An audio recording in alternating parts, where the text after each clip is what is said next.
Was at the bank to replace a lost debit card when the teller asked a question that ended my marriage. Sir, you have a recurring royalty deposit under your name. Would you like me to link it to your new card? I stared at her. What royalty deposit? She turned the monitor slightly. There it was, attached to a secondary card I had never seen before. A quarterly deposit of $320,000. The ledger went back 5 years. 20 deposits, $6.4 million.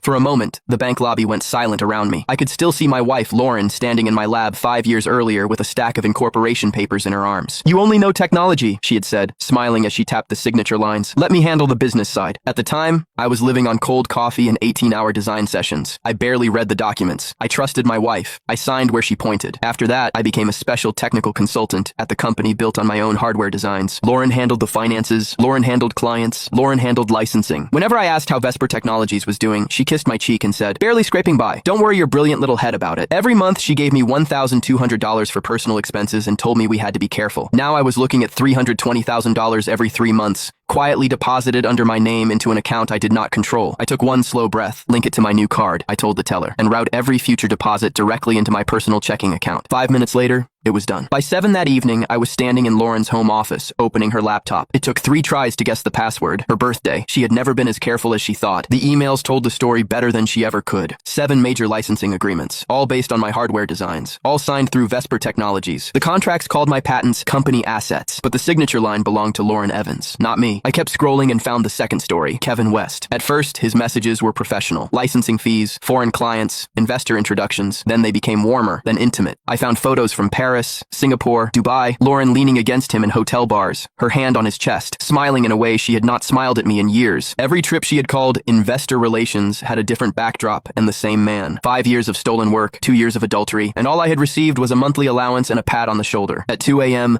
someone pounded on the front door hard enough to shake the frame. Lauren stood under the porch light, mascara smudged, hair wild from the airport. Larry, are you insane? She pushed past me and grabbed my shirt. Why did you touch that account? Do you have any idea what you've done? I looked at her hands on my collar. I was about to ask you the same thing. For half a second, fear crossed her face. Then she stepped back and rebuilt herself. It's operating capital, she said. You can't freeze Vesper's money because you got emotional. A royalty deposit under my name is operating capital? Her mouth tightened. So you went through my laptop? Yes. Lauren walked to the sofa, pulled a slim silver case from her purse, and lit a cigarette. In 5 years of marriage, I had never seen her smoke. Fine, she said. Kevin and I have been together for 2 years. She said it like she was reporting the weather. You were comfortable, Larry. You had your lab, your books, your little routine. Why blow up a system that worked? Worked for whom? For everyone who understood their role. That was the first time she stopped pretending. She told me the licensing agreements were executed under Vesper's corporate seal. She told me the money belonged to the company. She told me I had signed the paperwork years ago. Then she looked at me with something almost like pity. You're an engineer. You understand circuits, not corporate law. Don't embarrass yourself. The